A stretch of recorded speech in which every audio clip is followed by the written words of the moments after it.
Saying we're going to make another one of them audibles that we so often make, and we're going to stay with the theme today. As Pastor Paula was talking, it was something that was actually deposited in me this morning. So we're going to stay with the theme of working within you. What is truly working within us. All of you know that recently I was blessed to find the woman that I'm going to spend the rest of my life with. And it's interesting. It's so interesting that whenever you get in that kind of situation, everything begins to change.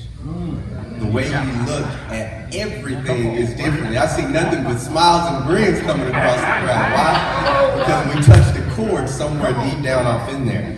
We look at our jobs differently and the time we spent there. Before, we'd stay for overtime. Now, gotta go. It's 5 o'clock. Gotta go. I look at my new son differently.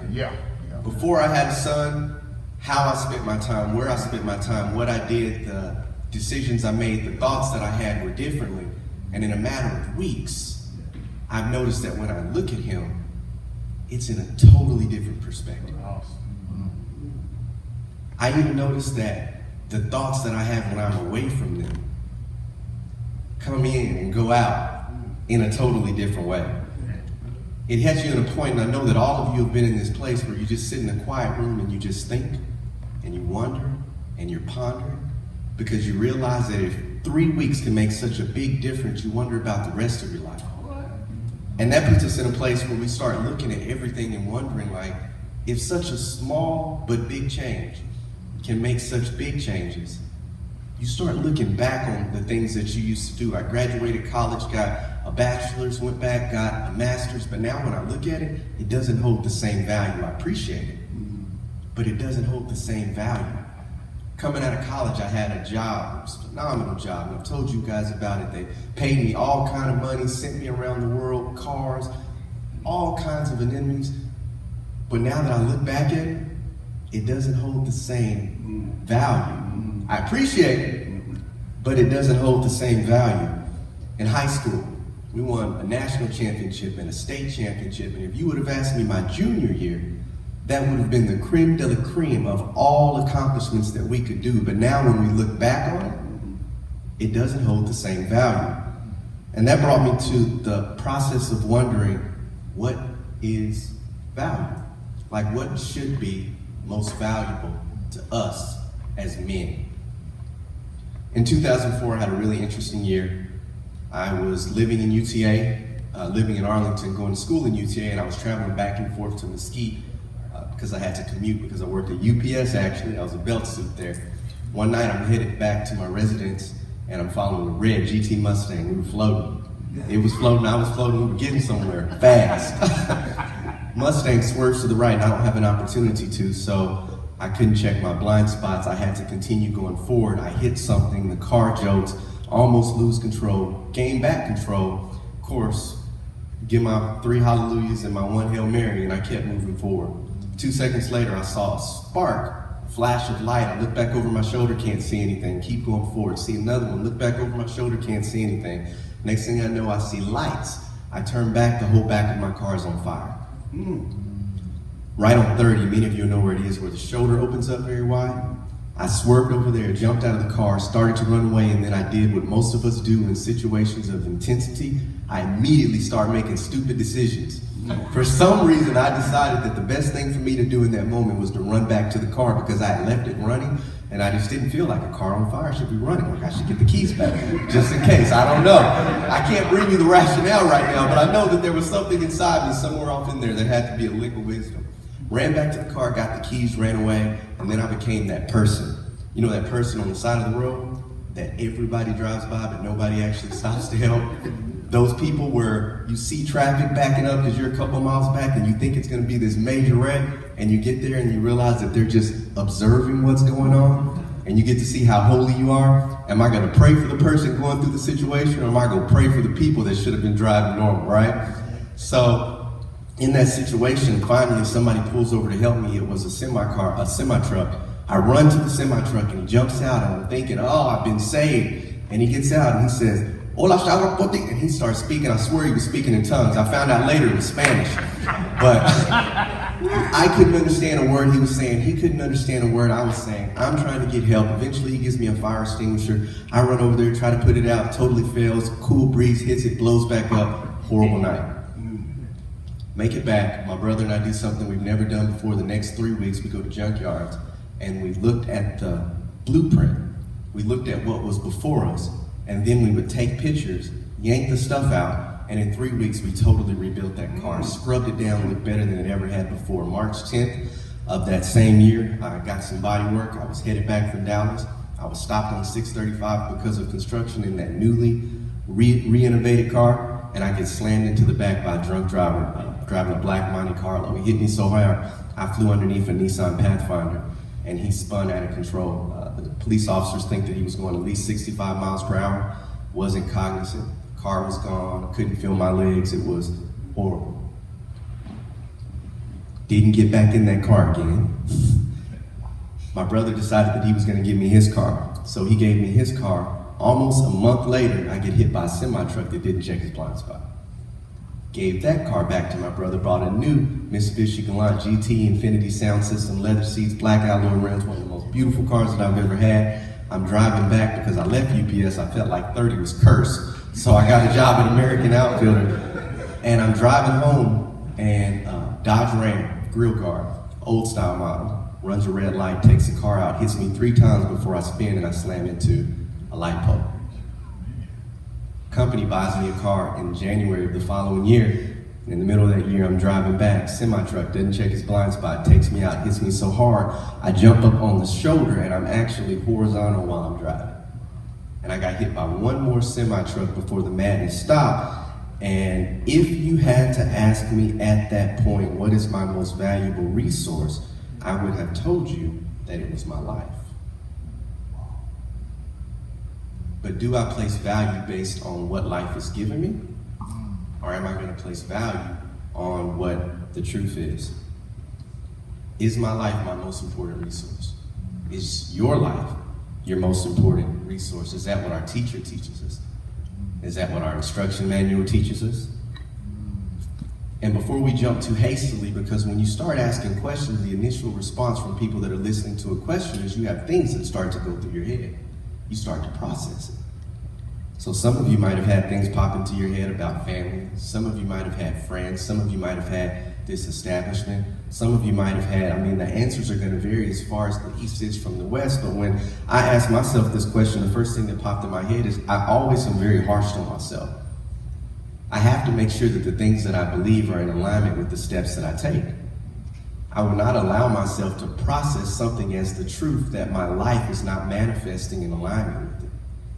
And so I challenge you that as you think about that question, what is your most valuable resource? Our most valuable resource will be in alignment with the steps that we take on a daily basis. Because there's one thing that's innate that's been placed within the hearts of humanity is that is most valuable to us. We will devote ourselves to in our lifestyles, what we think about, what we do, and how we act. So we'll jump into a little analogy portion right here. Ken, you wanna play a game with me real quick? I appreciate you. You're awesome. This morning I was eating my morning plum, and as I was processing these thoughts, I had a plum seed. You can stay seated, Ken. You can stay seated. You'll be all right. I promise you.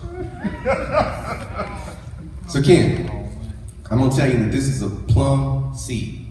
I pulled it out of my plum this morning. And if I ask you, what do you see? What are you going to tell me? I see. Okay? No, this is a tree. This is not a plum seed, this is a tree. So Ken, I'm gonna ask you again, what do you see? A tree. Ken, you go get this eventually. This is not a tree, this is a tree that has another tree within it. I'm gonna ask you again, what do you see? A tree within another tree. You almost got it, like he was real close. What if I told you this was an orchard? Now we're getting somewhere. Or a forest. Okay? So what is the difference between what we're seeing and what we're saying? The reality is that there's a difference between seeing something and the vision of something. There's a difference between seeing something and the vision of something. And when we look at this seed, we have the option to choose to see a dormant seed, or we have the option to choose to see a seed that has a tree in it, that has another tree in it, that has another tree in it, that has an orchard, that has another orchard. And if we go even deeper, we can see that it's not just a seed, this is a life-giving force. This is a shelter, a habitation for all of God's creation. It all depends on how you choose to look at it. And ultimately, we can look at that and see the possibility for unlimited life-giving life. And why is this so important? Because how we see things determines everything for us as men. How we choose to see things determines everything for us as man. It's the difference between seeing with our eyes and seeing with faith. Our eyes see what they see. Our faith sees what it can become. So when we start talking about value and we start talking about what is most valuable, when I really looked at that seed, when I really looked at it, what was most valuable was what it could become. And not just what it could become, what it was created to become. What was most valuable to that seed was its potential. And everything that that seed needed to become was already in it. And that's life-changing for me. Life-changing for me. You guys have stories that are way more powerful than the story that I just gave. Some of you have stories that are going to assist in setting people free.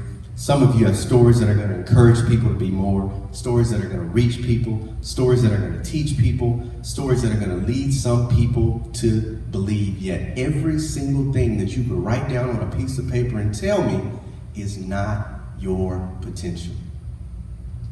Potential, by definition, is unmanifested. It's what's coming. So if you can tell me you've done it, it can't be your potential. And how do I know that you still have more in you? Because an object's potential is always linked back to its source. Now we use this word to describe our source. We call him omnipotent. Omni, unlimited. Potent, from the root word where we get the word potential. Unlimited potential. And that means that if we are linked up to unlimited potential, I don't care whether you're 5, 10, 15, 20, 25, 30, 35, 40, in a math class, 45, 50, you are not done. Matter of fact, you probably haven't even begun to express the potential that God has placed within us. The great King Solomon said that everything has a time and a season. And gentlemen, if this is true, then that means that there's a time to develop our potential, and then there's a time to express it. And I would push you and challenge you to believe that the time of expression was yesterday. This world is dying for us to express, to become, to manifest. It says that all of creation is awaiting the manifestation of the sons of God. So why is it not happening? Because just like that seed, you will remain dormant unless you get the right nutrition and unless you place yourself in the right environment.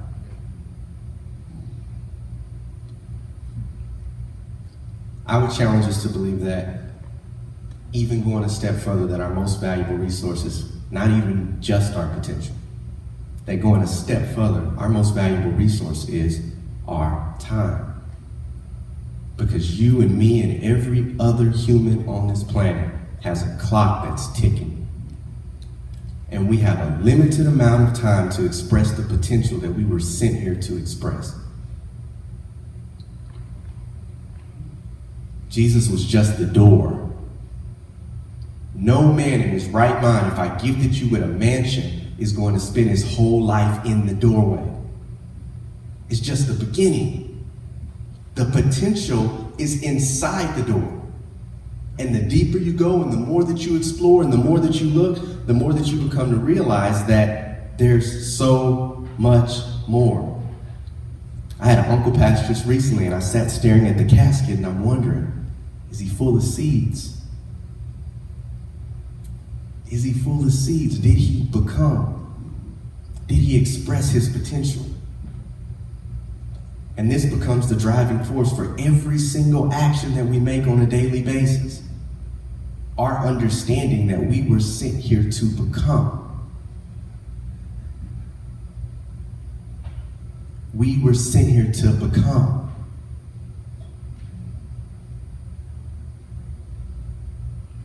That's why I enjoy this group so much, because when I look at you, I start to see things differently. See, the way the mind works, when you train yourself to operate in a fashion, it starts to flood over into other areas. When I look at my wife now, I don't see a seed. I see an orchard, a life-giving force. And you know what's amazing about when you start to look at things differently, you start to act differently with those things. If I looked at my wife and I saw the Mona Lisa, I'm not going to touch her any kind of way, because it's valuable. If I looked at my son and I saw a millionaire, I'm not going to talk to him any kind of way, because it's valuable. When I interact with people on a daily basis, if we can grow to the place to where we're able to look and see the potential that is within them, we're not going to operate with anybody any kind of way, because they're valuable. And ultimately, when you get to the place, when we get to the place to where we're able to look at ourselves in the mirror every single morning and see the orchard that has another orchard in it, the way that we operate and spend our time throughout the day will be totally different, and the whole world's going to see it. Why? Because people are drawn to the potential that lies within us. It's magnetic. It's magnetic.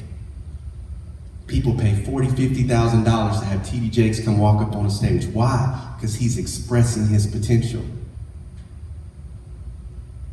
Michael Jordan on the basketball court, he found his potential and discovered how to express it.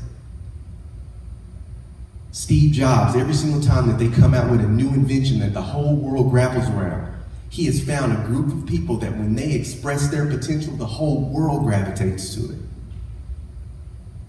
You want to fill these seats, express your potential. You want to touch the environment where we work, express your potential. Serve your gift. And I promise you, everything will change, because they're dying for it. They are absolutely dying for it. And ultimately, I believe that this is one of the reasons that so many people we know are not expressing their potential, because they don't know it exists. This culture and this society is set up to tell them that they're not meant to be great. We've seen greatness as something that's taboo. But if we're linked to an omnipotent, omniscient, omnipresent source, and we were created in the likeness and image of this source, then I would say that there's not any human being on this planet that can limit the potential of what we're all supposed to express in this place. So my encouragement this week, my encouragement today, is, brothers, that we just start becoming. And whatever we have to look back on, we don't even look at it anymore, because we realize that that's just a small fraction of what we were sent here to do. Love you guys. Y'all have a great day.